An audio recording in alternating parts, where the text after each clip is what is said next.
자, 그러면 이거를 봤을 때 딱 고민이 들죠. 이게 고등학교 졸업 학력으로 4학기 만에 학사 편입을 지원할 수 있는 커리큘럼이라는데 이게 정말로 쉬울까?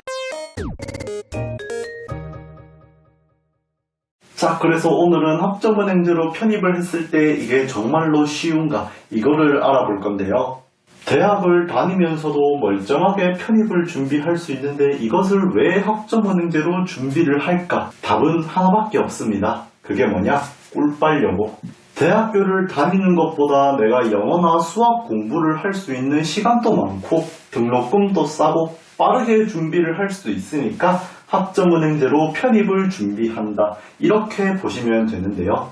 그런데 방금 제가 설명드린 것 중에서 스파이가 하나 숨어 있는데 그게 뭐냐? 학점은행제로 기간을 줄일 수 있다는 게 스파이라는 것입니다. 학점은행제로 편입을 준비하는 게 대학교에서 편입을 준비하는 것보다 훨씬 빠르다. 이거는 사실이 맞습니다만 학점은행제라는 꿀을 지나치게 빠르게 먹다 보면 어떻게 된다? 체할 수가 있기 때문에 무리하게 기간을 단축시키면 난이도가 엄청나게 높아질 수가 있습니다. 그래서 학점은행제로 준비하는 편입 과정을 자세하게 알아보면서 이게 정말로 쉬운가 어려운가 이것까지 같이 설명을 해보겠습니다. 이 영상에서는 기준을 고등학교 졸업, 그러니까 내가 가지고 있는 학점이 하나도 없을 때를 기준으로 학습 설계를 만든 것입니다. 편입하는 분들이라면 무조건 알고 있는 내용, 일반 편입이랑 학사 편입 이렇게 두 가지가 있는데 일단은 일반 편입 먼저 설명을 해드릴게요. 그리고 학점은행제는 학점을 모으는 방법이 이렇게 여러 가지가 있다 보니까 고등학교 졸업을 하고 나서 일반 편입을 준비하는 것임에도 불구하고 1년 만에 일반 편입 지원 자격을 갖출 수 있다. 이렇게 봐주시면 됩니다. 자, 그러면 여기에 제가 온라인 수업, 자격증, 독학사 이렇게 세 가지를 적었는데 이 세 가지 과정은 대부분 경영학으로 진행을 할 거예요. 간단하게 설명하면 그냥 온라인 수업 1년 동안 들으면서 그 기간에 자격증 하나 따고 독학사 1단계 시험 봐서 합격하면 끝. 그래서 이 과정의 난이도는 어떠냐? 개꿀이다.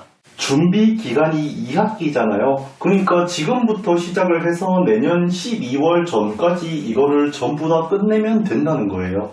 기간이 거의 1년이 넘는데 온라인 수업 2학기 듣는 거하고 자격증 하나 따는 거, 독학사 1단계 준비하는 거 이거 3개만 해주면 끝나는 과정이라는 거예요.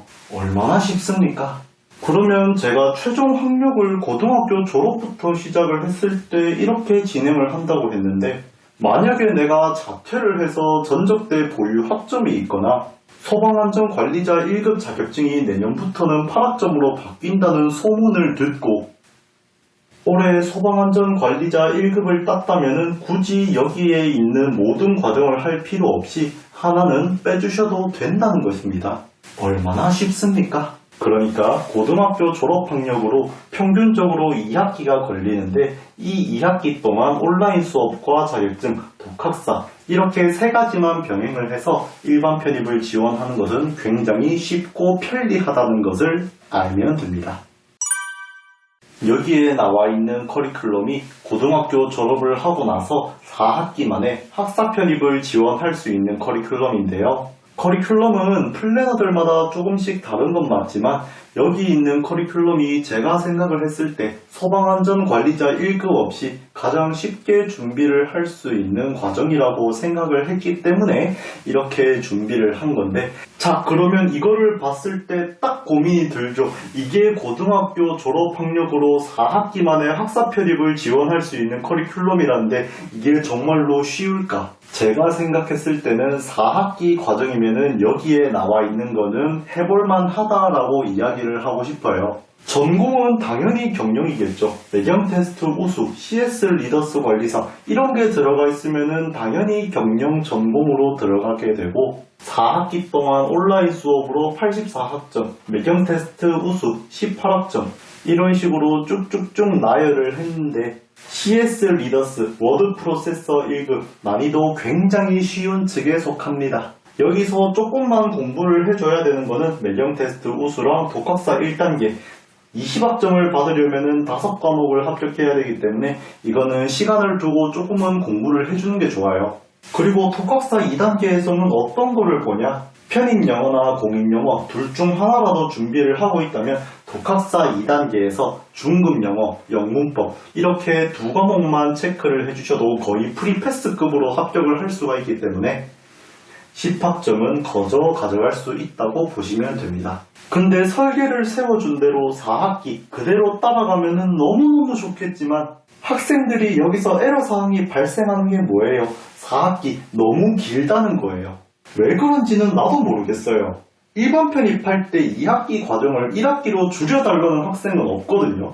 늘렸으면 늘렸지 3학기 과정으로 일반 편입 준비한다? 완전 개꿀이잖아요.